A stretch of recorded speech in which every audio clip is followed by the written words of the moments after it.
문다혜라는 사람이 얼마나 그 인식의 어떤 폭이라든지 네. 이들이 이 사람이 바라보는 시선의 어떤 범위라든지 이런 것들을 다 이제 낱낱이 좀 말씀을 드렸는데 오늘은 또 강찬호 논설위원 논설위원이 간다. 뭐 강찬호 논설위원이 발빠르게 또 어저께 문다혜의 고쿠시간대학 사실 고쿠시간대학에 대한 어떤 그 기사는 많이 나왔습니다. 찾아보면 그렇죠. 그 당시 이제 조선일보가 또 주간조선이 제일 먼저 썼어요. 제가 보기에는. 제가 제일 먼저 쓴 건 일본의 산케이 신문이죠. 아 물론. 예. 산케이 신문 받은 게 이제 네, 주간조선이고 네. 그 다음에 주간동아도 받았어요 당시에. 당연히 그렇게 되죠. 예. 그러면서부터 이제 시작해서 월간조선이 받고 왜냐하면 당시에 이제 신문들은 조금 조심스러워요. 그때 아니면 조선일보가 썼습니다. 정권현 논설위원이 그 칼럼으로 썼어요. 맞아요. 네, 저도 갖고 그래서 있는데. 조선일보에서 그게 보도가 된 거예요. 예, 보도가 됐는데. 근데 사실 그걸 막 확 하고 따라가지 않았어요. 왜냐하면 이제 청와대가 미적지근했거든요. 미적지근한 게 아니고요. 예. 그러니까 무조건 입을 싹 다물고 절대 거기에 대해서 입을 안 여는데요. 이 민주당 이 사람들의 가장 나쁘고 더럽고 위선적인 게 뭐냐면요. 자기네들이 불리한 팩트는 절대 얘기 안 해요.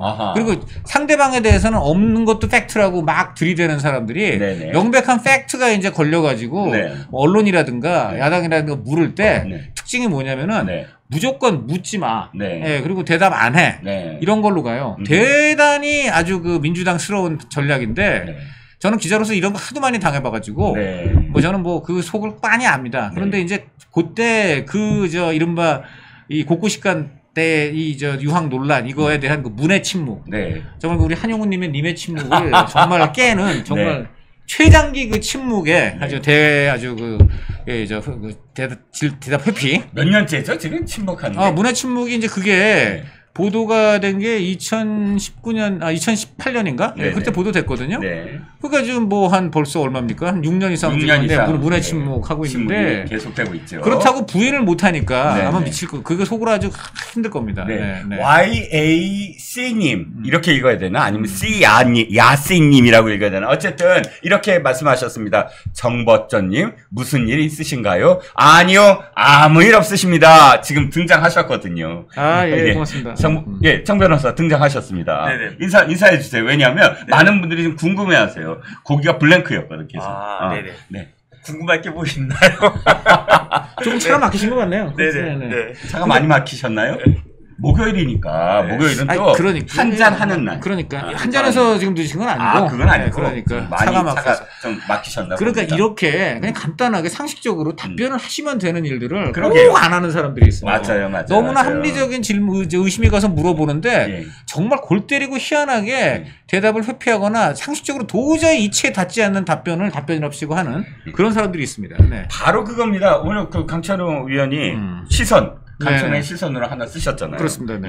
그 내용입니다. 자, 우리가 정법전하고 저하고 어저께까지 사실 몇 번 언급은 했어요. 문다혜가 고쿠시간 대학 나왔다. 그런데 청와대는 확인할 수 없다. 아니요, 다릅니다. 이걸 아셔야 돼요. 확인이 그러니까 지금 이제 새로 오늘 나온 얘기는 이거죠.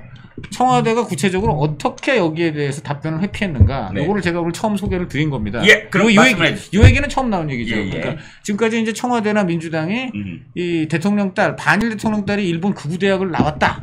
라는 이 쇼킹하고도 충격적인 소식에 대하여 절대 부인도 하지 않지만 그렇다고 거기에 대해서 긍정도 하지 않으면서 완전히 모른 척을 했단 말이에요. 그런데 기자들이 이제 물어본 사람들이 있겠죠. 근데 저거 물어봤습니다.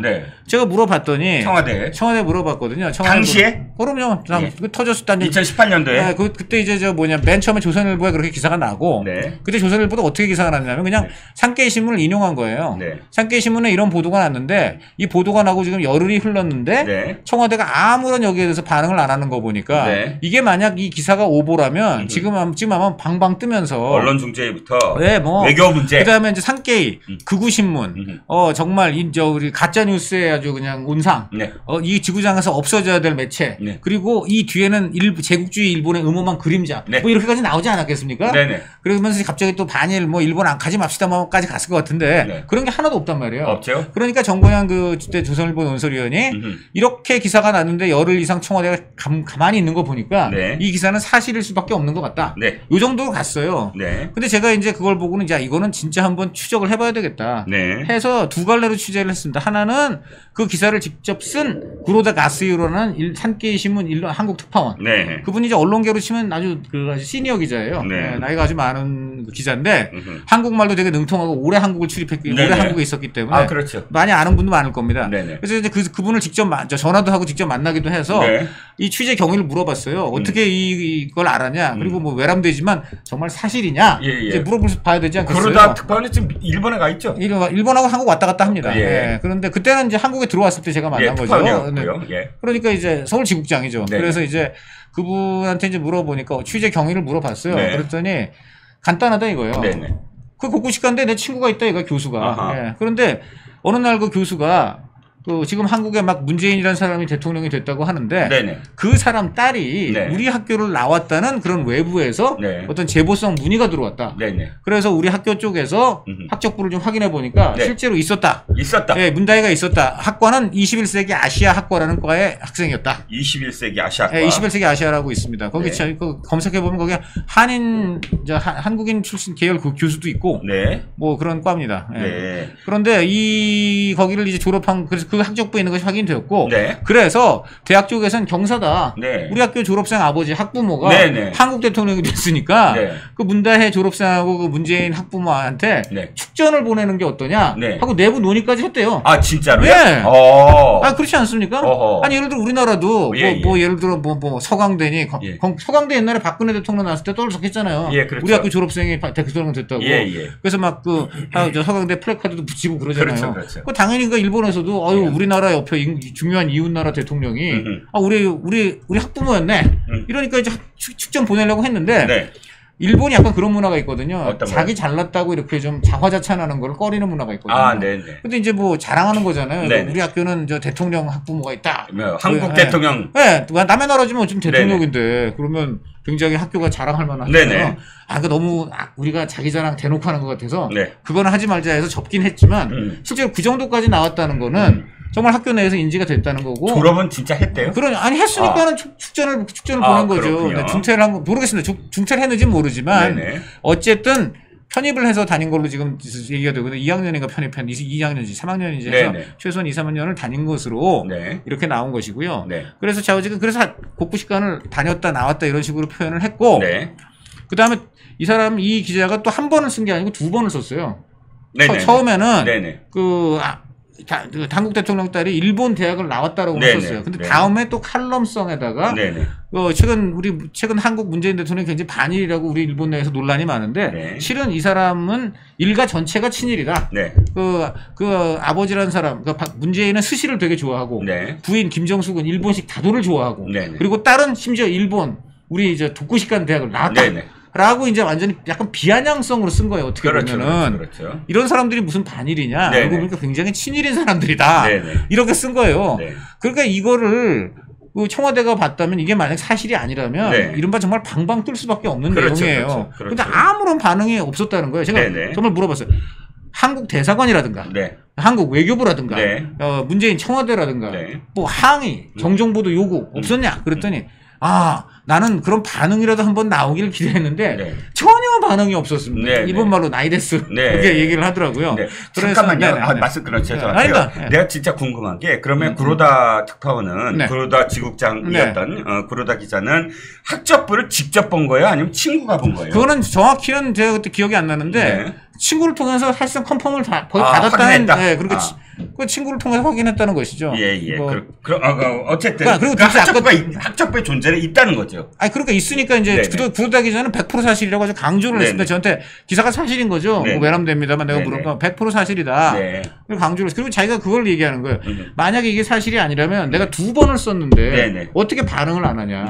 일본 대학 나왔다는 것만으로도 논란일 것이고 그다음에 곡구식간 대를 나왔다고 한 번 더 썼는데 2번 다 어떻게 이른바 한국 정부가 쌩을 깔 수가 있냐. 그렇죠. 그러니까 이거는 약간 100% 사실이다 인 것이고 그 기사 이후 계속해서 여기저기서 그 내용이 재생산됐지 않습니까? 국내 언론도 많이 나오고 지금까지 여기에 대해서 단 한 번도 항의라든가 얘기를 한 적이 없고 그러는 가운데 제가 이제 결정적으로 청와대가 여기에 대해서 어떤 입장인지를 알아봐야 되기 때문에 네네. 청와대 출입하는 후배한테 네. 물어보겠어요. 네. 그 후배니까 야 그거 저 부탁이 있는데 그 청와대 그 홍보라든가 정무 라인에다가 네. 그 이 한겨레 신문 기사 내용이 맞느냐 간단히 그냥 딱 예스 노로 물어봐라. 네네. 그러니까 다 문다혜 씨 대통령 따님이 일본 고쿠시칸 대학을 다녔다는 것이 사실이냐 아니냐, 네. 예스냐 노냐 물어봐라 그랬더니 이렇게 좀 있다가 그 후배 기자가 저한테 그래요. 선배 물어봤더니 무슨 맥락에서 그런 질문을 하냐고 합니다. 그래요. 내가 그래서 약간 속으로 화가 나가지고 네네. 아니 지금 일본 언론에서 한국 대통령 딸이 일본 대학을 나왔다고 보도를 했는데 네네. 아니 그럼 당연히 우리 한국 언론 입장에서 그 기사가 사실인지 아닌지 그냥 물어보는 거지 네. 거기에 무슨 맥락을 따지냐 네네. 뭐 맥락을 따져서 그래 뭐 우리를 공격할 입장이라면은 답변을 안 해주고 공격이 아니고 뭐 이걸 찬양을 할 입장이면 답변해주고 뭐 이런다는 뜻이냐? 네. 그런 거 없고 네. 당연히 기본적인 의문이 나오는 사안이니까 그냥 당연히 거기에 대해서 예스 아니면 노로 대답을 하라고 해라. 네. 그냥 그랬죠. 네. 그랬더니 알겠다고 하는데 시간이 걸린답니다. 그래요. 네. 그땐 진짜 시간이 걸려요. 뭐 이 간단한 내용을 네. 진짜 한 일주일 열흘 넘게. 네. 그러다가 어느 날 기대도 안 하고 있었는데 전화가 와요. 후배가. 네. 선배 그래서 그랬더니 청와대에서 답변이 나왔습니다. 네. 뭐라 그러든 그랬더니 확인이 안 된다입니다. 이거예요. 네, 네. 그래서 확인이 안 된다라는 말을 듣는 순간 네. 저도 기자하면서 이제 이런 그 정부 쪽에서 회피성 답변하는 거. 우리 이종근 우리 대선배께서도 그런 거 많이 봤잖아요. 그렇죠. 근데 되게 이 말을 들으셨을 거예요. 확인이 안 된다는 말이 아니고 확인해 줄 수 없다라고 보통 듣죠. 그렇습니다. 확인해 줄 수 없다가 정확하죠. 네, 그러니까 정확한 게 아니고. 그러니까 정확하다는 게 아니라 늘 그렇게 답변하죠. 그거는 하나의 정부의 문법으로 있고 이 기자들도 인정해 주는 경우가 있어요. 네네. 대표적인 경우가 외교 협상할 때 네네. 어떤 앞질러서 쓰는 언론이 있잖아요. 네네. 지금 한미 이번에 FTA 2차 협상 드디어 쟁점 타결 뭐 이런 식으로 기사가 났는데 우리 다른 기자들이 그거 보고 이 기사 맞냐고 하면은 정부가 아직도 협상 중입니다. 네네. 지금 저희가 확인해 줄 수 없습니다. 네네. 뭐 그렇게 하는 거거든요. 네네. 그렇지 않습니까? 그렇죠. 그렇죠. 그거는 저희가 이해를 하잖아요. 네네. 왜냐면 아직 협상이 안 끝났는데 네네. 서둘러 보도가 나왔으니까 네네. 이제 이렇다든지 보통 그래서 외교 기밀 국가안보 네. 협상 중인 어떤 사안 네. 이런 것들에서 확인해 줄 수 없다라는 답변은 있을 수가 있어요. 네. 근데 이게 국가안보입니까? 그렇죠. 협상 중인 상황입니까? 네. 이미 그때 10몇 년 전에 이미 이루어진 사실에 대한 여부예요. 네. 이거 더군다나 그냥 지금 대통령 아들 문준용 씨도 건대미대 나왔다고 청와대나 문재인 주변 사람들이 다 소개했어요. 네. 대통령 선거할 때. 네. 근데 왜 딸은 안 된다는 겁니까? 네. 그리고 그 말이 굉장히 오만방지한 거예요. 네. 그러니까 확인해 줄 수 없다라고 했다면은 이건 무슨 의미냐? 우리는 알고 있는데 확인을 해줄 수 없다는 뜻이 되잖아요. 곤란하다. 그러니까는 이 사람들이 요 말을 만들어낸 거다. 요거에 너무너무 괘씸한데 확인해 줄 수 없다라면은 제가 바로 비판할 수가 있어요. 난처하니까 지금 보니까는 진짜 고쿠시칸대 나온 게 맞나 보다. 그러니까 이걸 확인해 줄 수 없다라고 지금 이런 식으로 아주 그냥 호도를 이런 식으로 아주 회피를 하고 있다. 이렇게 딱 쓸 수가 있잖아요. 네네. 그러니까 이렇게 안 하고 확인이 안 된다라는 말을 쓴 거예요. 이 말을 어떻게 해야 되냐면 일단 우리도 모른다. 그리고 다는지 안 다는지 우리가 확인이 지금 되지가 않고 있다. 약간 이런 식으로 한 거예요. 이게 얼마나 사실 굉장히 사악한 거죠, 이거는. 이게 무슨 얘기입니까? 묻지 말란 얘기예요. 우리가 굉장히 난처하고 이거 힘든 질문을 했기 때문에 우리가 알고 있는데 답변해 줄 수 없다라는 말도 못 해야겠다. 그냥 확인이 안 되는 거니까 넌 묻지 마. 이런 얘기입니다. 근데 제가 물은 건가요? 국민이 물은 거죠. 네네. 국민이 물은 건데 제가 대신해서 물은 것 뿐이에요. 근데 거기에 어떻게 이런 말을 합니까? 저는 그 순간 솔직히 말해서 아니 일본 딱 다닐 수도 있지. 구구대학이지만 요즘 많이 뉘우치고 21세기 아시아 학과라고 이제는 아시아 주변 이웃 나라들하고 잘 지내려는 그런 학과를 만들어서 거기 갔다. 예를 들어 이렇게 할 수도 논리를 나름대로 세울 수도 있을 텐데 그냥 아예 묻지 마. 확인이 안 돼. 라는 말을 하는 순간 제가 진짜 기자로서 머리끝까지 좀 화가 굉장히 났습니다.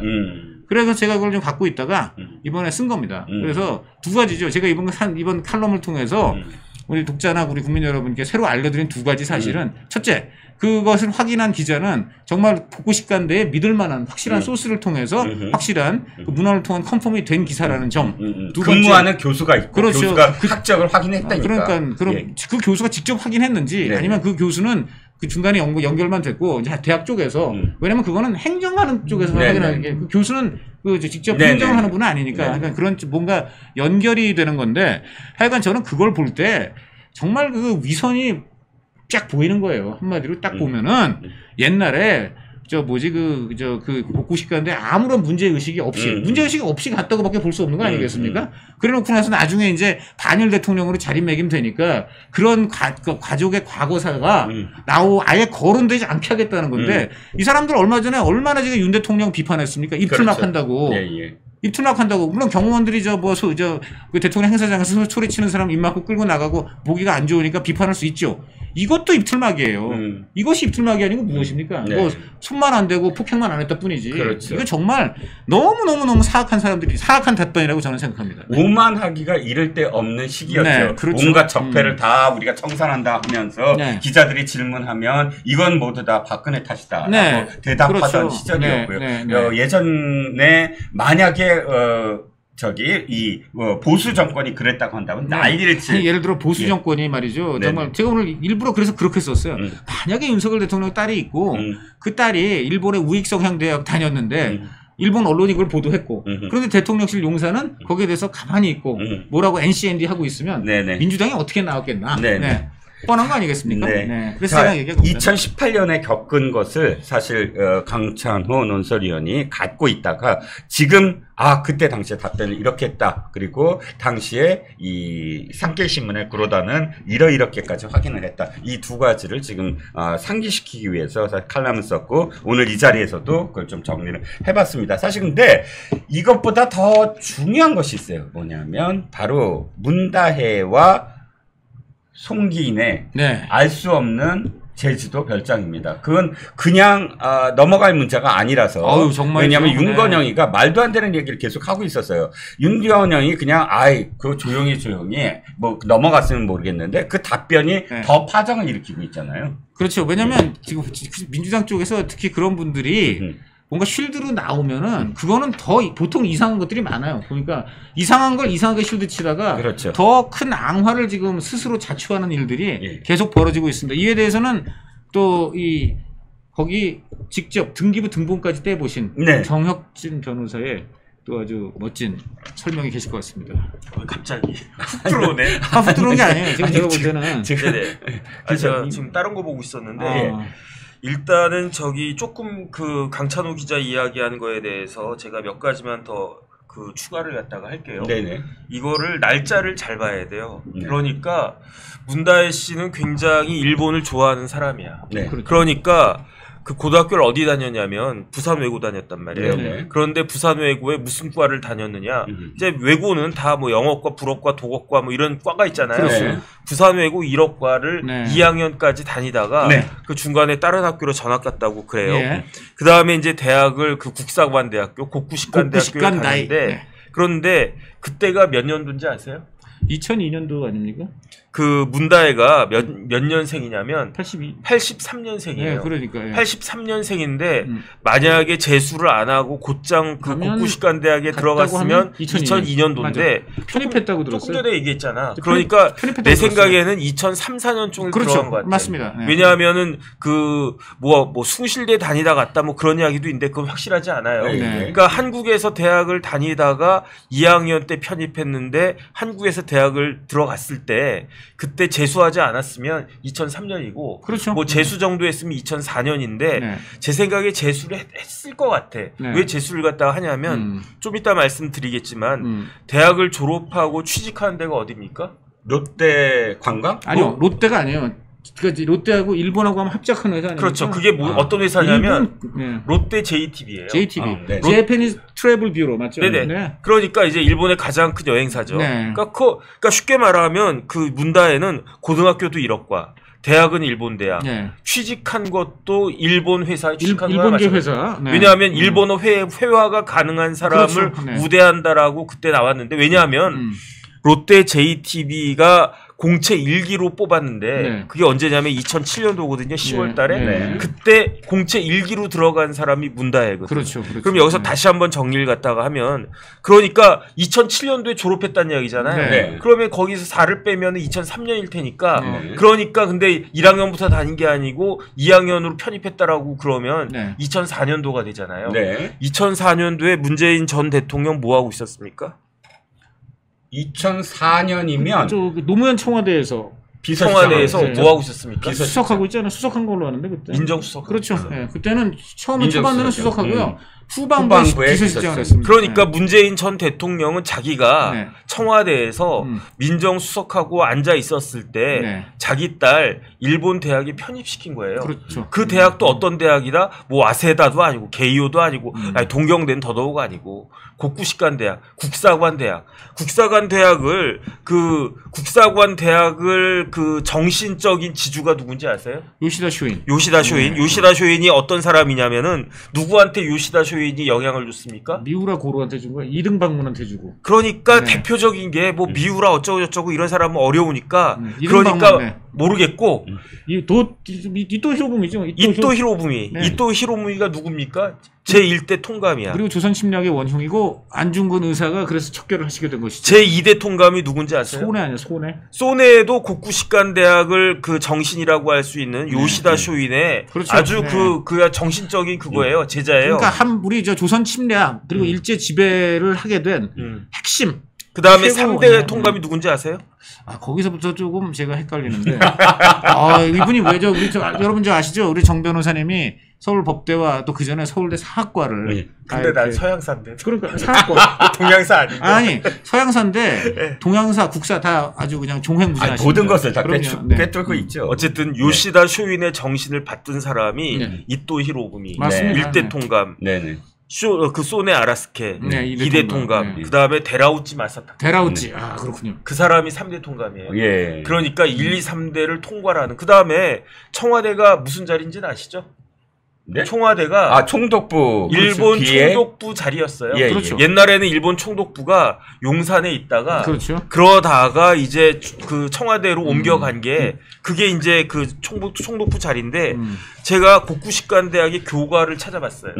교과 내용이 어떤 거냐면은 황국에 그렇죠. 천황의 나라에 목숨 바칠 대장부를 기르는 곳이 우리 그 고쿠시칸 대학이다. 무사시노 고쿠시칸. 그러니까 저는 예컨대 뭐 제가 이렇게 고쿠시칸 대학 갔다 뭐 그러면 뭐 그럴 수 있다라고 생각할 수 있는데 다른 사람도 아닌 문재인 대통령이 그 다음에 문재인 대통령이 이른바 노무현 정권의 민정수석하고 그러니까 문다혜가 대학 다니는 동안에 문재인 대통령은 민정수석했다가 사회수석했다가 다시 민정수석했다가 비서실장하고 그렇죠. 이런 거였어요. 그리고 그런 때 바로 그 노무현 대통령이 일본이 그 시마네 현이 무슨 다케시마의 날인지 뭔가 하기 때문에 노무현 대통령이 그때 노무현 대통령도 엄청나게 강력한 반일 캠페인을 전개했습니다. 그렇죠. 그리고 난 다음에 그 문다혜가 그 고쿠시칸 대학 졸업한 다음에 어디 들어왔다고 그랬습니까? JTB.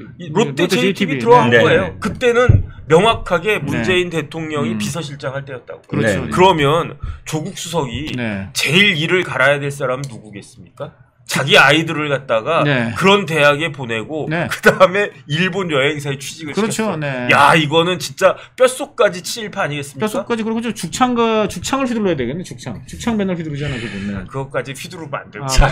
죽창가. 제가 여기서 말씀드린 건 죽창가입니다. 죽창가. 죽창가 휘두르는 게 아니고 부르는 거지. 근데 입으로 휘두른다. 끼어들 수가 없어 지금. 자 그런데 지금 정변 말씀을 듣다 보니까 내가 생각이 난 게 하나 있어요. 오마이뉴스가 지금 이게 심상치 않으니까 지금 이렇게 반박하는 그런 기사를 냈어요. 그럴 줄 알고 있습니다. 근데 그 반박하는 기사가 뭔지 아세요?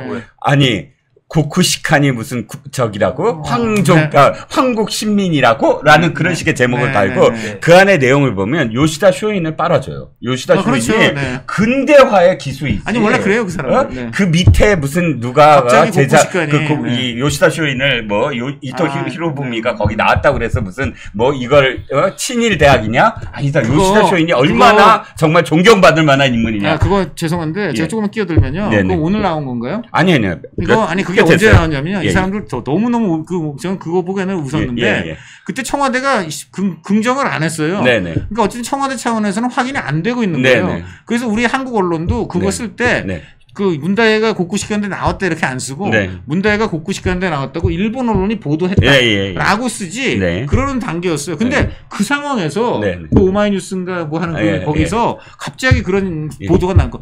난 정말 너무 웃기더라고. 왜냐면 본인들이 청와대 편인 매체 아닙니까? 그렇죠. 근데 청와대가 지금 나왔다고 안 그러는데 왜 굳이 벌써부터 나와가지고 방어 막 그러는지 뭔가 방어를 하고 알 수가 없고. 그리고 또 한 가지 제가 재밌는 게 있어요. 제가 이 주간조선에 이 기사가 나왔을 때 당시에 이걸 추정한답시고 여러 가지 자료를 찾다가 이제 우리가 보통 자료 찾으려면 첫 번째 단계가 이제 나무위키 같은 걸 먼저 찾잖아요. 당시에 분명히 나무위키에서 이게 있어요. 나무위키에 문다혜 치면 누구를 치면 이렇게 박스로 해서 얼굴 나오고 그러면 학적 나오고 막 이렇게 쭉 나오잖아요. 근데 거기에 그때 당시에는 곡구식한 대학 나왔다라고 돼 있었고 그걸 누르면 지금 이런 기사 강찬호 뭐 논설위원 예를 들어서 뭐 쫙 기사가 나왔거든요.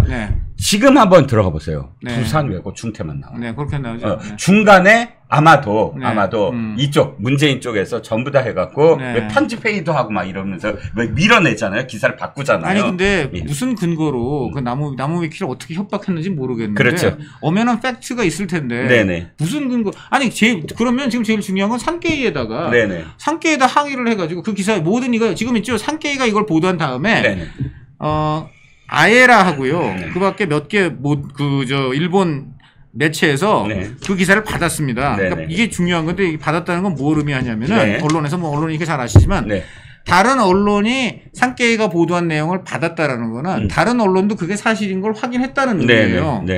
그래갖고 보시면은 이 몇 군데에서 그게 다 나와요. 그러니까 이런 거가 단지 산케이만의 보도는 아니라는 것이고. 그렇죠. 저도 하나 갖고 오면 2019년도에 고단샤 있죠. 그렇죠. 강단사, 강담사. 그러니까 출판사인데 고담샤가 발간하는 잡지예요. 프라이데이가 이거를 지금 받습니다. 받으면서 이 추가를 해요. 문재인 대통령이 일본을 좋아하는 거. 그래갖고 2018년 9월에 한국 야당이 문재인의 경비를 조사를 했는데 일본 음식점의 이용 빈도예요. 스시집만 473회에서 632만 원, 즉 6천만 원을 지출한 적이 있다. 또 뭐 문재인이 좋아하는 책들 보면 대개는 일본 책들이 많다. 예를 들어서 일본의 노동 문제를 주제화한 야마미야 카린의 소설, 뭐 살게하라 난민하는 젊은이들 이런 식의 뭐 기사들이 계속 그 산케이 이후에 뭐 기사만이 아니라 이런 잡지사에서도 기사가 나왔다. 지금 저기 보여드린 건데 아고라라는 아시아히 계열해가지고 나름 정평 있는 잡지는 시사잡지거든. 이런 데 다 지금 보도가 됐어요. 그러니까 이런 상황이라면은 나무위키를 압박할 게 아니고. 당장 산케이 그게 사실이 아니라는 얘기인데 그럼 그렇죠. 그럼 문다혜 학력이 지금 중졸이네? 중졸이죠. 그렇죠. 중졸이었던 얘기네. 그런데 그게 말이 안 되는 게 롯데 JTBC에 취직했다고 그랬잖아. 그럼 대졸 사원이잖아. 그럼 대학을 졸업했다는 이야기예요. 그런데 그거를 지금 손으로 하늘을 가리고 있는 거죠. 그러니까 그 롯데 JTBC에 입사해가지고 거기 다니다가 결혼을 2010년도에 하잖아요. 그러니까 그때까지 다녔다라고 하는 거는 명백한 팩트니까 대학을 졸업하지 않은 게 아니라고요. 그렇죠. 면역력이 왜 중요한지 말 안 해도 다들 아시죠? 저는 몇 년째 환신을 꾸준히 먹고 있는데 면역력만큼은 걱정 안 합니다. 요즘 같은 시대 튼튼한 면역력에 건강까지 쑥쑥 지금부터라도 환신 꼭 챙겨 드세요. 드셔본 분들만 그 진가를 느낄 수 있다니까요. 이제 면역력은 환신에 맡기고 건강하고 즐거운 인생 누리자고요. 요즘 부쩍 면역력이 걱정이세요? 면역력을 팍팍 튼튼하게 챙기고 싶으세요? 부담 없이 전화해서 지금 바로 상담 받아보세요. 지금까지 검찰이 불러서 조진다라고 하면서 민주당이 그렇게 얘기했는데 검찰이 꾀를 내가지고 검찰청 포토라인에 세우는 것이 아니고 문재인을 남부지방법원 법원 포토라인에 세운다라고 하는데 이게 도대체 뭡니까? 네, 지금 이제 문재인 전 대통령을 지금 특혜 채용 의혹 수사 그 전 사위죠. 진짜 전 사위인가요? 그러니까 네. 지금 항상 저는 이거 볼 때마다 전 사위인지 현 사위인데 전 사위인 척을 하는 건지 이것부터가 좀 사실은 의심스러워요. 진짜 가장 이혼이냐 뭐 이런 얘기인 거죠. 그렇습니다. 예. 네. 근데 이 수사와 관련해서 공판 전에 증인 신문 절차를 앞두고 문 전 대통령이 나와줄 것을 요청한 거죠. 법원이. 네. 그게 제가 법조인이어서 간단히 얘기한다고 하면은 지금 민주당은 검찰이 또 검찰청 포트라인에 세워가지고 문재인한테 욕보이게 하느냐 이런 주장을 하고 있는데 검찰이 아니고 법원으로 오라고 했다는 거. 네, 법원에서 세웠습니다. 네, 검찰 아닙니다. 예. 네, 오늘 지금 그 동아일보 단독 기사로 나왔는데 한번 좀 소개시켜 주실 수도 있겠습니까? 여기 보면은 법원이 문재인 전 대통령의 전 사위죠. 그렇죠. 전자가 2번 들어가네. 전 사위. 네. 네. 특혜 채용 의혹, 쉽게 말하면 뇌물죄 수사와 관련해 가지고 공판 전 증인 신문 절차를 앞두고 문 전 대통령에게 통지서를 보냈다. 법원이 보낸 거예요. 검찰이 보낸 거 아니야. 네, 맞습니다. 야, 네. 검찰 머리 좋아요. 그러면 저쪽에서 전략을 노출할 수도 있을 것 같은데. 네. 그래서 지금 오늘 그 동아일보 보도에 따르면은 서울 남부지법은 피의자 신문인 문 전 대통령과 조현옥 전 대통령 인사수석비서관, 이상직 전 의원, 박석호 타이이스타젯 대표에게 다가오는 9일 서울 남부지법이 진행하는 공판 전 증인신문 기일 통지서를 발송했다. 형사소송법에 따라 피의자의 방어권을 보장하기 위해서 증인신문에 참여할 수 있도록 하는 조치다. 피의자가 출석할 의무는 없다. 근데 이렇게 왜 했느냐? 이 전주지검에서 그 당시 청와대 행정관으로 근무했던 A씨, 그러니까 그 실질적으로 지금 현재의 조국당 당직자로 있으면서 이상직을 채용하고 하는 거 관련된 실무를 담당했던 사람을 피의자로 해가지고 불렀는데 가가지고는 모르쇠 했다는 거 아니에요. 모르쇠. 그러니까 이제 법원을 통해 가지고 검찰이 증인 신문을 하기 위해서 불렀다 이런 거 아닙니까? 맞죠. 이게 사실은 지금 그 고발된 거는 4년 됐는데 수사가 본격적으로 이루어진 건 1년뿐이 안 됐죠. 1년뿐이 안 됐고 여기에 제가 알기로는 지금 참고인 등으로 20명 정도가 소환이 되는데 죄다 묵비권 행사했어요. 조국도 묵비권 행사했죠. 그렇죠. 그러니까 계속 묵비권을 행사하니까 지금 민주당은 수십 명의 사람들을 부르면서 조사한다라고 하는데 묵비권을 계속 행사하니까 다른 사람들을 계속 부르는 거죠. 그러니까 합리적인 수사인 거죠. 그리고 이제 문재인에게 피고인의 신분으로 여기에 대해서 피의자의 방어권을 보장하기 위해서 증인신문 절차에 참여할 권한을 주는데 이거 참 참석하기도 못하고 안 하기도 못한 상황인 것 같아요. 네. 그래요. 그런데 이 부분이 사실은 명확하지는 않아요. 그러니까 이 기사를 쓰면서 이번 다가오는 9월 9일 재판에 아까 얘기한 것처럼 이 당시 청와대에 근무했던 행정관에 대한 공판전 증인신문을 신청해서 이 행정관을 불렀는 거긴 한데 그러면서 이게 법원이 문재인한테도 관련 통지서를 보냈다는 게 네. 이게 문재인을 나오라고 한 것인지 아니면은 문재인에 대해서 문재인 당신이 이 행정관이 나와가지고 증언하는데 반대 신문을 통해 가지고 그거에 대해서 반론할 수 있는 기회를 준다는 것인지 이 동아일보 기사가 명확하진 않아. 사실 약간 애매한 구석이 애매하게 있어. 네. 그런데 동아일보에 보면은 어쨌든 간에 문재인 대통령한테 이 9월 9일 날 있는 이 전 행정관 A씨의 증인 조사와 관련해서 통보서를 보낸 건 사실이고 그거에 대해서 실제 내가 뭐 했네 마네와 관련해서 반대 신문을 하고 하려고 하면은 문재인이 와서 묻거나 문재인의 변호사가 와서 반대 신문을 해야 되는 거잖아요.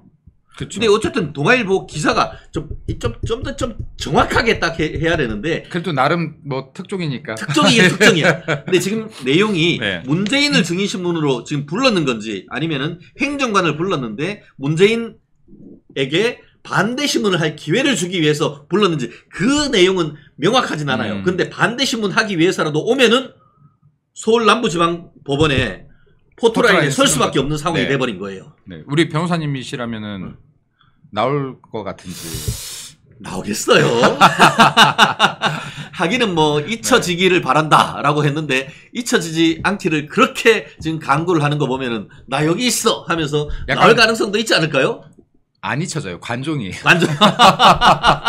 지금 본인의 다큐멘터리를 뻔뻔하게 제작하죠. 네네. 본인의 자서전 뻔뻔하게 쓰죠. 그러니까 이게 안 잊혀지고 싶어서 안 달란 사람인데요. 뭐. 그럼 네. 반대 신문 하려고 하면 그리고 이 지난 총선에서 지금 전국을 누비고 그렇지. 네. 역대 대통령 중에서 보지 못했던 행동을 다 하고 있는데 잊혀지기 죽어도 싫다. 지가 오바마인 줄 알아.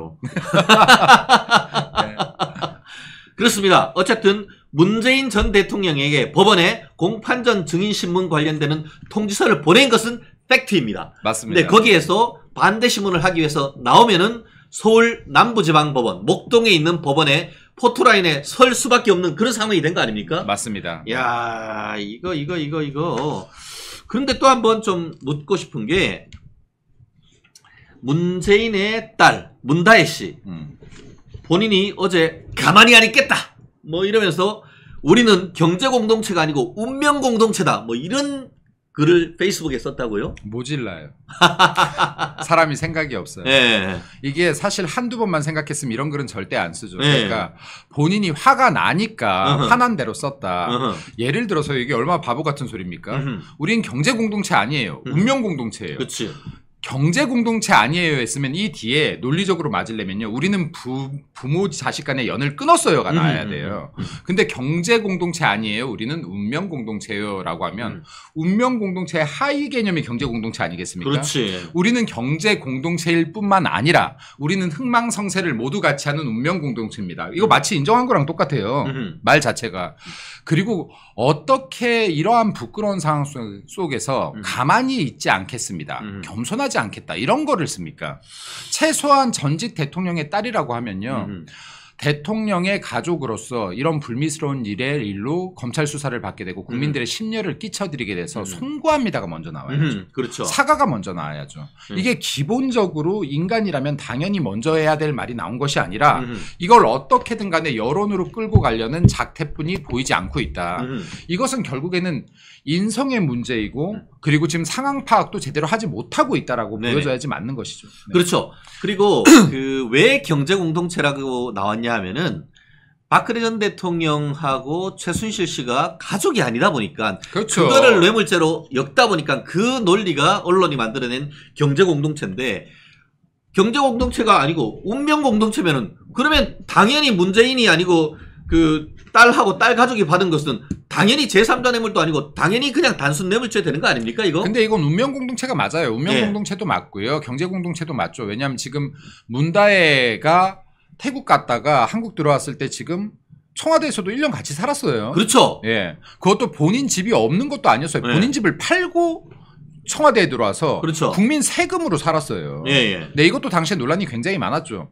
그리고 지금 문다혜 씨 직업이 뭐였습니까? 직업이 도대체 뭐죠? 요가 강사였어요. 자, 이거는요 문재인 대통령이 인도 방문 시의 발언을 통해서 알게 된 겁니다. 국민들께서 우리 딸도 요가 강사를 하고 있어요라고 했어요. 이게 이슈가 되니까 문다혜 씨가 뭐라고 했냐면 코로나 때문에 실질적으로 일 안 하고 있다라고 했어요. 수입 없다라고 본인 입으로 얘기했잖아요. 일 안 하고 있다라고. 그럼 그 기간 동안에 뭘로 살았어요? 네, 그럼 경제 공동체에 맞다라는 합리적인 추정이 있는 것이고 본인 말로 우리는 경제 공동체를 넘어 운명 공동체라고 한 거 아닙니까 지금? 그러니까 지금 이게 김다혜 씨가 이 문다혜 씨가 참 생각이 없는 사람이라는 정황들은 여러 곳에서 나와요. 문재인 대통령 당시 이 사람 정의당에 가입했었어요. 맞다. 맞습니다. 맞고요. 네. 문재인 대통령 아버지가 대통령인데 정의당에 가입해서 정의당 대표하고 영화 관람 같이 하고 그랬어요. 당시에 정의당에서도 문다혜가 정의당에 가입한지 몰랐다 그랬어요. 이 사람 그 문다혜인 줄 몰랐는 거겠네. 이 사람이 무슨 생각이 있어서 무슨 생각이 담긴 글을 쓰겠습니까? 그러니까 이 사람의 이 페이스북 글 하나하나 가지고 사실은 이슈를 만들고 있는데 언론인들이 이거는 이슈를 만든다라고 하면 이걸 해석할 게 아니라 그냥 생각 없구나. 생각 없는 사람이구나. 라고 간단 명료하게 이야기해야 된다. 그렇습니다. 결국 이것은 문다혜의 자충수 오히려 뇌물죄와 관련된 자백하는 것이 아닌가 이런 그럼요. 비판이 있는 거 아닙니까? 그럼요. 그리고 지금요 이게 문다혜 씨도 참 이게 여러모로 반성해야 되는 게요. 어제부터 그러더라고요. 제주도에 별장을 샀다 그러니까 별장 아니다. 그거 지금 수익형 임대부동산이다. 이게 지금 말이에요, 글이에요. 지금 거기에 별장을 샀냐, 수익형 부동산을 샀냐는 본질이 아니죠. 네. 그 돈 어디서 났냐가 본질이죠. 그렇지. 지금 문다혜 씨한테 그리고 지금 그 김정숙 여사가 써댄 돈들, 관봉권으로 추정되는 현금들 어디서 났느냐, 이 돈들의 지금 창구가 어디냐가 본질인데 이런 본질을 회피하는 전략 계속 쓰면 안 된다. 그리고 어제부터 갑자기 이런 얘기들, 그거 별장 아닌데 왜 별장이라고 하냐. 이거 본질이 아니라니까요. 여기에 우파 패널들도 말려드시면 안 돼요. 네. 이거 본질 아닙니다. 그 돈이 어디서 났냐. 돈의 출처가 본질입니다. 네. 그리고 참 신기한 게 제주도에 그런 집을 아무나 사는 거 아니잖아요. 아니죠. 수익형 부동산도 돈이 있어야, 수익형 부동산 일단 돈이 있어야 사는 거예요. 예, 돈이 있어야 사는 겁니다. 그리고 제주도에요. 별장으로 사실은 옛날 집들을 사셨던 분들이 꽤 있어요. 근데 이게 사실은 별장은 관리가 안 돼요. 그렇죠. 거기에 정말 유지비가 많이 들어가요. 그렇죠. 예. 그리고 사람이 한 달만 안 살면 거미줄 치는 게 집이에요. 아, 맞아요. 집이 그래요. 그러다 보니까 이게 대다수가 수익형 부동산으로 변환시키고 있는 거예요. 그렇죠. 예. 예. 그래서 수익형 부동산 관리자들이 제주도에 등장을 했어요. 젊은 창업가들도 등장했습니다. 그렇죠. 예. 그러니까 별장으로 샀다가도 수익형 부동산으로 변형시키고 있다. 근데 이건 본질이 아니다.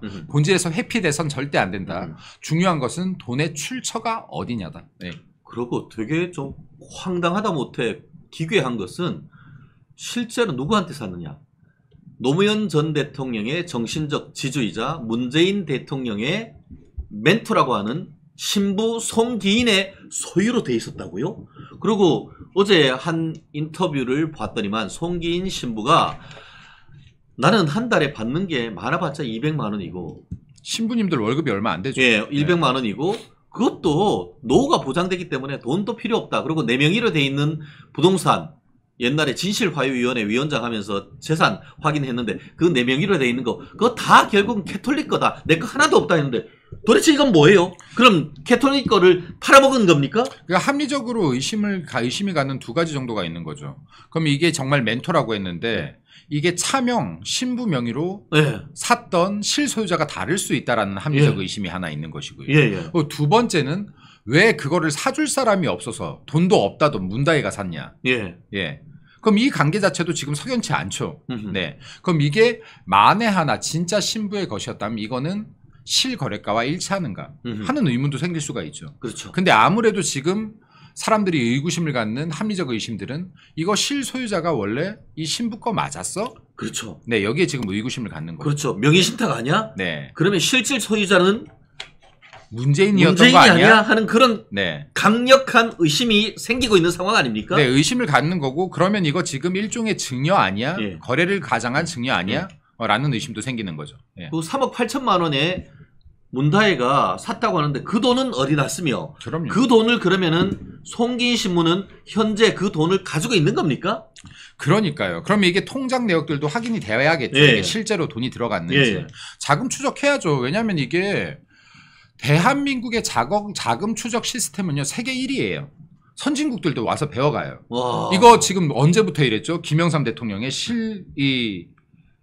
실명제부터. 그죠? 어허. 그리고요. 지난 정권에요. 우리 혹시 선배님 공수처로부터 나 받았지. 받았죠. 몇 번 받으셨어요? 내가 진짜 황당해가지고 제가 받았습니다. 진짜 황당해가지고 제 통화의 기억 조회했다고 한참 뒤에 탈탈 털린 거죠. 저희도. 당시에요. 우리 당 국회의원들 중에 약 60여 명이 통신기록 조회를 당했습니다. 국회의원들 당한 것까지는 그러려니 했어요. 당협위원장들 중에서도 일부가 당했어요. 제가 공수처 및 경찰서, 검찰 등에서 4번을 당했습니다. 이거 조회하면 나오거든요. 그리고 계좌 조회도 2번 당했어요. 네, 저도 그런 거 봤어요. 네, 계좌 조회가 하고 나면 6개월 후에 계좌 조회했다라는 걸 보내게 돼 있거든요. 그렇죠. 제가 계좌 조회를 2번 당하고 통신 조회도 4번을 당했죠. 네. 근데 이거 뭐 왜 못합니까? 해야죠. 해봐야죠. 저도 지금 예전에 그걸 받아가지고 지금 얼른 지금 찾고 있는데 바로 찾지를 못하고 있습니다만, 저도 예전에 지난 문재인 정권 때 통신조회를 당한 적이 있고요. 더불어서 제가 여기 뒤에 한번 좀 장필이 좀 띄워주실 수 있어요? 지금 문재인과 민주당 같은 경우에는 이런 전 대통령에 대한 수사와 어떤 그런 것들이 부당하다. 부당하고 대책위원회까지 만든다라고 하는데, 문재인이 2016년 11월 20일 날 본인 페이스북에 뭐라고 썼는지 제가 그대로 이걸 읽어드릴게요. 박근혜 대통령이 검찰을 부정하면서 검찰 조사를 거부했네요. 대통령으로서 검찰의 진실 규명에 협조하겠다는 것이 아니라 철저하게 피의자로서 방어권을 챙기겠다는 거죠. 그렇다면 검찰도 대통령이라고 예우할 것이 아니라 그냥 피의자로 다루면 됩니다. 즉각적인 강제 수사를 촉구합니다. 제가 다시 읽어드리겠습니다. 문재인 전 대통령이 검찰을 부정하면서 검찰 조사를 거부했네요. 전 대통령으로서 검찰의 진실 규명에 협조하겠다는 것이 아니라 철저히 피의자로서 방어권을 챙기겠다는 거죠. 그렇다면 검찰도 전 대통령이라고 예우할 것이 아니라 그냥 피의자로 다루면 됩니다. 즉각적인 구속 강제수사 촉구합니다. 이렇게 해야 되는 거 아닙니까? 대한민국 검찰분들께 말씀드립니다. 문재인 전 대통령 등 범죄 혐의가 있는 자들은 예우하지 말고 그냥 피의자로 막 다루시면 됩니다. 네. 그리고 즉각적인 강제 수사 촉구드립니다. 문재인 전 대통령의 발언이었습니다. 네. 와, 진짜. 아니, 예전에 문재인 침해설 뭐 이런 얘기가 있었잖아요. 이게 한 4년, 한 8년 전에 본인이 페이스북에 썼던 기억인데 그 사이에 기억을 못하는 겁니까? 제가 봤을 때 이 사람이요, 저도 침해설이 돌 때 진짠가 했는데 네. 아닌 것 같아요. 네. 선택적 기억과 선택적 망각을 하는 사람. 죄송합니다. 예, 그러니까 나한테 유리한 것은 끝까지 기억하고 네. 기억을 조작하고 네. 내가 불리한 것은 네. 잊은 척하고. 네. 네. 그러니까 이게 사악한 사람들이에요. 예. 이게 만약에 진짜로 병 때문에 그렇다. 예. 기억을 못하면 병 때문에 그렇다 그러면 우리가 그래도 이해해줘야 되지 않겠습니까? 예. 근데 이 사람은 단지 선택적 기억과 망각을 하는 사람이다. 예. 네. 지금 이 정도면 제가 봤을 때 김민수 대변인이 현재 국민의힘 대변인이었다고 하면은 이 사안에 대해서 다른 거 할 거 없이 문재인의 2016년 11월 22일 페이스북 글을 그대로 해가지고 난리 났죠. 예, 딱 해가지고 그냥 그 성명으로 보냈을 것 같은데 어떻습니까? 네. 오늘 아침 방송에서도 이거 읽어줬습니다. 아, 그래요? 역시. TV조선에서 네. 문재인 전 대통령이 이렇게 말했습니다. 네. 라고 하고 읽어줬어요. 제가 어젯밤에 이거 네, 맞아요. 그냥 올려드렸는데 역시. 아니, 최고예요. 그러니까 이게 사실은 이런 일이 터질 때 패널들이든 대변인들이든 우리 당을 변호하기 위해서는 공부해야 돼요. 네. 그러니까 이렇게 지금 변호사님처럼 우리 선배님처럼 밤잠 안 자고 공부하시는 분들이 계시고 이런 분들 때문에 이 논리가 더 강해지는 거죠. 네. 그렇습니다. 이런 부분이 참 역사는 돌고 돈다는 게 본인들이 그렇게 하면 안 당할 줄 알아? 결국 지난 프랑스 혁명 때도 결국 마리 앙뚜아네트와 그 당시 왕을 기요틴에서 목을 잘랐지만 그 목을 자른 로베스피에르도 돌아서 가지고 본인 또한 기요틴에서 형장의 이슬로 사라졌던 역사 기억하지 못합니까? 그래놓고 본인들은 그 역사의 부메랑을 피하려고 하십니까? 어이가 없습니다. 그래놓고 또 엊그제 또 민주당 같은 경우에는 문다잇이 압수수색하면서 아이패드 압수수색했다고 했는 걸 밝혔는데 그거 완전 가짜뉴스 공장 아닙니까? 오히려 정유라 씨 같은 경우에는 애들 하나하나 장난감까지 쑥대밭 만들어놨다고 정유라 씨 본인 페이스북에 그와 같은 어떻게 보면 울분을 토하는 글을 올렸던데 이런 극단적 대비, 극단적 내로남불 어떻게 봐야 되는 겁니까? 그러니까 이게 지금 내로남불 제가 지금 뭐 하나 찾으려다가 지금 못 찾았는데 예. 이재명 당대표도 전에 이런 말을 했어요. 2018년도에 이 적폐 수사라고 하면서 지금 우리 당에 많은 정치인들을 탈탈 털었을 때 이런 발언을 했습니다.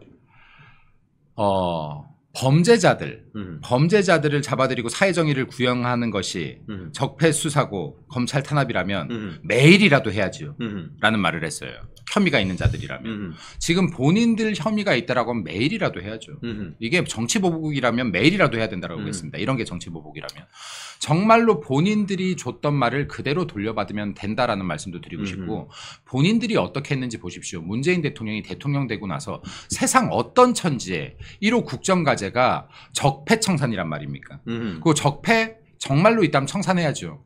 얼마나 정치 보복성 성격을 띠고 수많은 사람들 1000명이 넘는 사람들을 조사하고 100여 명이 넘는 사람들에게 실형을 떨어뜨리고 그리고 유죄 판결을 내고 이 가정이 얼마나 혹독했으면 5명이나 자기 스스로 목숨을 끊겠습니까? 이러한 가정들을 본인들이 저질렀던 건 모두 다 있고 지금 자기들이 잘못한 것에 대한 진짜 잘못한 것에 대한 수사가 이루어지는데도 이 수사는 합당한 것이 아니다. 잘못된 것이다. 조작 수사다. 이렇게 뻔뻔하게 주장하는 것은 정말로 민주당이 양심이 없는 것이다. 내로남불을 넘어서 양심도 인격도 없는 것이다라고 생각됩니다. 네. 양심도 인격도 없다. 야, 정확한 것 같습니다. 양심이 있으면 그렇게 얘기 못하죠. 그럼요. 지금 좀 전에 얘기한 것처럼 문재인 대통령이 이와 같은 글을 올렸을 뿐만 아니고 당시에 이재명이도 똑같은 소리를 했어요. 똑같은 소리를 했어요. 네. 네. 오라를 바라라 이렇게 했어요 진짜. 당시에 정치보복이 이런 거라면 매일 해도 된다라고 했어요. 맞아. 정치보복이라는 적폐청산이 정치보복이라면 매일 해도 된다 이렇게 했죠. 그래서 지금 이재명 대표는 정치보복이라는 단어를 쓸 자격이 없습니다. 네. 그러니까 이재명 대표도 정치보복 운운하지 말고 본인이 가지고 있는 숱한 혐의들, 범죄 혐의들 당당하게 그리고 검찰에 적극적으로 협조하면서 수사받고 재판받기 바랍니다. 그렇습니다. 정말.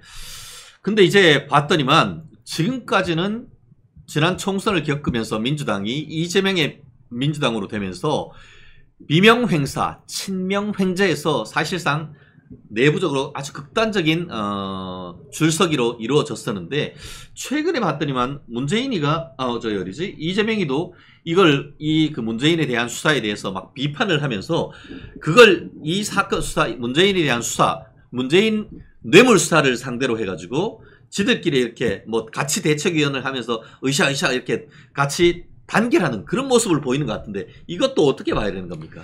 전 약간 두 가지 측면에서 봐요. 하나는 이재명 대표는 문재인 조사까지 카바쳐줄 마음이 없다. 사실은. 역시 날카롭네. 네. 카바쳐줄 마음도 없고 여력도 없다. 네. 지금 밤에 누우면 내 수사가 어떻게 될지 내 재판 결과가 어떻게 나올지 걱정하기도 바쁜데 그렇네. 지금 내가 별로 좋아하지도 않는 문재인 대통령 걱정까지 언제 하냐. 근데 마음은 없는데 여기에서 내가 가만히 있으면 욕먹게 생겼으니 문재인 전 대통령 보호 안 하냐 욕먹을 것 같으니 일단 하는 척이라도 해놓고 머릿속은 온통 자기 판결뿐이 없다. 그렇네. 네, 이게 하나의 팩트고요. 두 번째는 범죄자들의 연대. 네. 그렇네. 네. 왜냐면요 이게 옛날에도요 나쁜 짓 같이 하면은 의리가 두터워져요. 공범의식이 있어요. 근데 비록 같은 짓은 아니지만 각자 나쁜 짓을 했지만 야 내가 만약에 문재인 전 대통령 보호 안 해주면 그래도 한 명이라도 백지장도 맞들어야 나은데 문빠들이 나 보호 안 해주는데 도움 안 주면 어떡하지 하는 걱정? 결국엔 자기 걱정이다. 1번이든 2번이든 다 자기 걱정이다. 실제로는 문재인 전 대통령이 어떻게 되든 이재명 당대표 입장에서는 전혀 관심도 없고 걱정도 안 된다. 네, 이게 팩트죠. 네. 그리고 사실은 본인의 사법 리스크만 없다면요. 문재인 대통령 들어가서 이 친문 세력들 다 사라지고 자기가 100% 장악하고 싶을 거예요. 싹 쓸어내고 싶은 거지. 싹 쓸어내고 싶을 거예요. 그러니까 뭐 자기 손으로라도 집어넣고 싶을 거예요. 그렇구나. 대책위원회 만드네 뭐네 하는 거는 다 쇼죠. 내가 대책위원회 만든다고 진짜 대책 세우는 줄 아냐 이거네요. 그러니까 이재명 당대표는 이때까지 본인이 계속 그랬잖아요. 내가 이런 줄 알았더니 이렇다고 했더니 이런 줄 알았냐라고 하잖아요. 본인 말이 대다수가 입만 열면 숨 쉬는 것도 못 믿는 사람이에요. 와. 네. 그러니까 믿을 말 없죠. 그러니까 이재명 당대표가 문재인 전 대표를 걱정한다라고 하면 걱정하지 않구나라고 생각하면 되죠. 네. 그렇네요. 야, 참 결국 친명, 친문 다 서로 사법 리스크가 상존해 있는 이런 상태에서 똑같은 놈들이 누가 먼저 깜빵 가느냐 이거네요. 그리고 이런 걸로 또 서로 내기하고 있는 거 아닌지 몰라요. 또 민주당이 또 내기 좋아하는 사람들 많잖아요. 누가 먼저 가나. 참 황당하다. 황당해. 그래요. 참. 그리고 이게요. 저는 참 사실 이렇게 웃으면서 얘기하고 있지만 마음이 아픈 게 그래도 대한민국 자랑스러운 대한민국의 대통령을 지낸 사람들 아닙니까? 그렇죠. 그럼 이게 참 영광된 자리고 그리고 이 자리에서 물러나도 영광으로 남고 국민의 존경을 받을 수 있는 대통령들이 나와야 되는 것인데 어쩜 이렇게 국민들이 주신 권력을 사적 용도로 활용했느냐.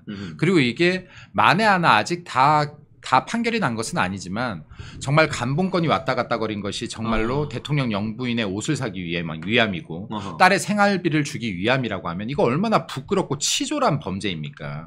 대통령으로서 한 국가의 그것도 대한민국의 대통령으로서 부끄럽습니다. 부끄럽고 이런 행위를 했다라고 하면요 당당하게 재판 받으세요. 그리고 계속해서 지금 문재인 전 대통령이 노무현과 자신을 오버랩 시키는 것들을 많이 하고 있더라고요. 지금 보면 사진들도 띄우고 그러니까 이게 지금 문재인 대통령 그리고 뭐 김다혜 등등이 민주당 등등이 계속해서 노무현 사진과 문재인 대통령을 오버랩 시키는 이유는 노무현 대통령이 이렇게 수사받다가 죽었다, 네. 사망했다. 근데 이거를 마치 검찰의 강압 수사로 초점을 맞추고 문재인도 노무현 전 대통령과 같은 피해자로 지금 각인시키려고 하는 것 같은데요. 하나만 명확하게 말씀드리고 싶어요. 노무현 대통령의 죽음 너무나 안타깝지만요. 그렇다라고 해서 죄가 없는 거 아닙니다. 네, 죄가 없는 거 아니에요. 네, 그리고 그렇기 때문에 무고하다는 거 절대 아닙니다. 네, 그렇기 때문에 문재인 전 대통령, 노무현 대통령의 오버랩 될 생각하지 말고 본인이 지은 죄가 있다면 혹은 없어도 본인이 했던 말처럼 검찰 수사에 당당히 협조해라. 적극적으로 협조하라. 하는 말씀드립니다. 네. 그렇습니다. 노무현 전 대통령 봉이바위에서 안타깝게 그렇게 그 삶을 마감했고 그렇게 되니까 결국 그때 받고 있던 뇌물수수와 관련된 의혹도 공소권 없음으로 종결됐죠. 사실 실질적으로 받은 것은 노무현 대통령 전 대통령의 따님이시죠. 박연차한테 돈 받고 그 돈으로 뉴욕의 엠파이어 스테이트 빌딩이 보이는 뉴저지에 고급 주택을 샀었죠. 그리고 실제로 노무현 전 대통령이 사망한 이후에 뇌물죄에 대해서는 더 이상 검찰이 문제 삼지를 않았어요. 사실 문제 삼으려고 하면 뇌물 수배의 공범으로 해야죠. 그런데 단순히 뭘로 했냐. 그렇다고 완전히 면책은 할 수 없었기 때문에 해외로 외화를 불법 반출했다는 외국환 거래법 위반으로 해가지고 유죄 확정 판결을 받았습니다. 어떻게 보면은 이재명이가 쌍방울 대북 송금했던 것과 똑같은 혐의인 거거든요. 해외로. 대신에 이제 이재명이는 지 대통령 되려고 했던 것이고 노무현 전 대통령의 따님과 사위, 지금 곽상은 변호사 제 연수원 동기입니다만 거기는 본인들의 어떤 집 사는데 돈을 썼다는 그것만 다르지 본질은 똑같거든요.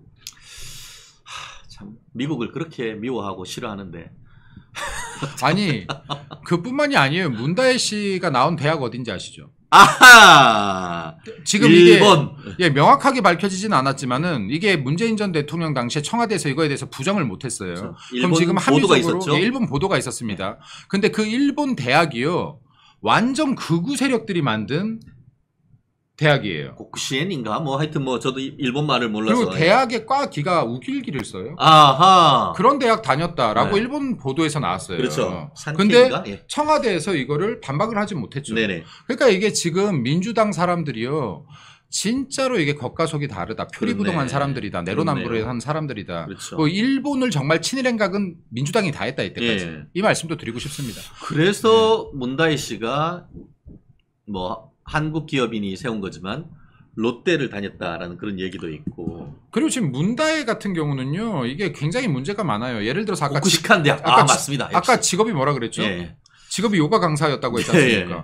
근데 또 책 디자인비로 2억이나 받는 뛰어난 디자이너네요. 예. 예. 이것도 지금 문제 있죠. 예. 예. 그러니까 지금 이런 것들도 지금 책 디자인비로 2억 5천을 받았다. 그중에서 2억은 디자인비고 5천만 원 빌려줬다라고 지금 출판사에서 주장하고 있는데 이건 역시도 지금 문재인한테 가야 될 인세를 일종의 증여 목적으로 세금을 내지 않을 목적으로 예. 분리시킨 게 아니냐는 합리적인 의심이 일어나고 있는 거죠. 그렇죠. 이거 아니면 뇌물인 거죠. 뭐 둘 중에 하나 아니겠어요? 맞습니다. 네. 그게 어떤 그 문재인의 운명이란 책을 내고 그 이후에 그 출판사에 청와대가 어떤 특별한 어떤 그런 프린트나 이런 것들을 지원했다고 하면은 그거는 뇌물성 성격이 그럼요. 상당히 강할 수가 있죠. 네. 그 부분도 조사를 해야 되고 지금 제가 수사할 게 너무 많아요. 그러니까요. 네. 2019년 제가 찾아봤더니만 한겨레 신문에 문재인의 운명과 관련해 가지고 2019년을 기준으로 해서 인세를 1억 9천만 원을 문재인 대통령한테 줬다는 언론 보도가 있습니다.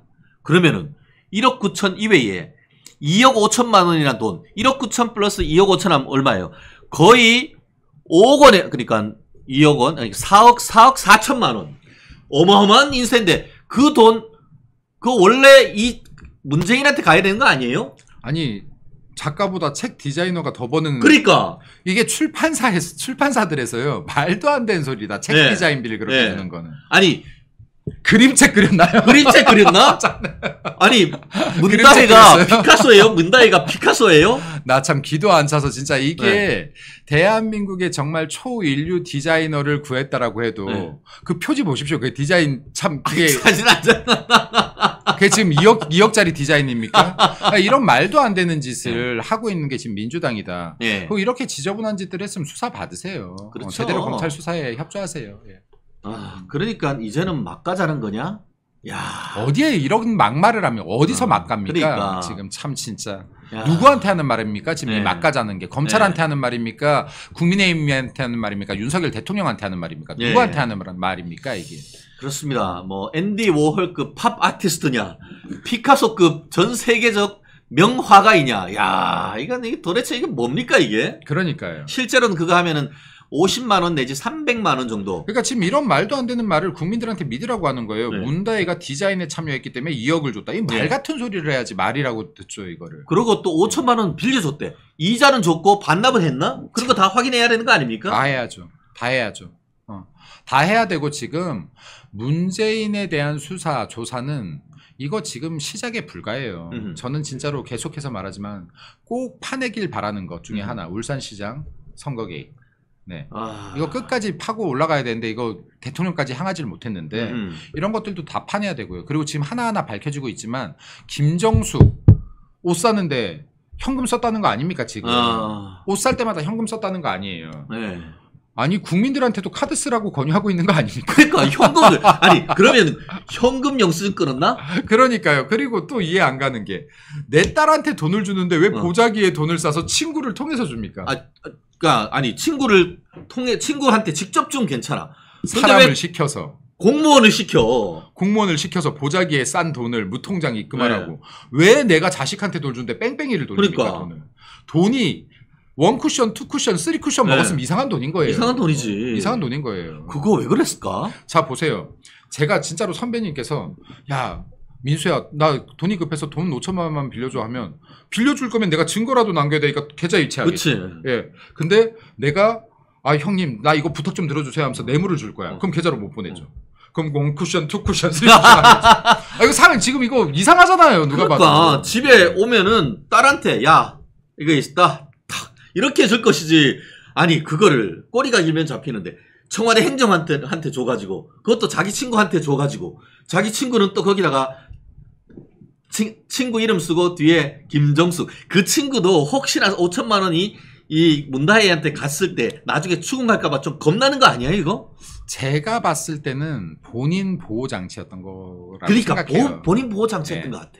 그러니까 나는 그냥 왜냐면 난 뭔지 모르고 여기 딸한테 좀 입금해달라고 해서 입금해줬을 뿐이다. 그래서 나는 이렇게 입금 자명도 김정숙으로 했다. 그러니까 이게 만에 하나 정말 이게 야 이거 괜히 내가 이런 거에 개입했다가 근데 지금 현직 영부인이 부탁하는데 안 들어줄 수도 없고 그러면 최소한의 보호 장치를 스스로 걸었을 가능성도 배제하지 못한다라고 생각합니다. 야 김정숙하고 그 친구 둘이 그걸로 해가지고 그냥 완전히 그냥 싸움 난 거 아니에요 이거?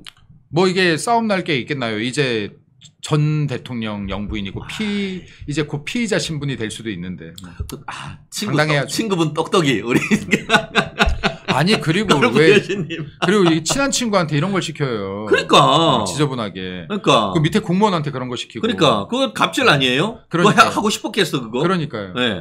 만에 하나 그 심부름한 사람이 보자기를 열어봤을지 안 열어봤을지 모르겠지만 열어봤으면 얼마나 황당했겠어요 이게.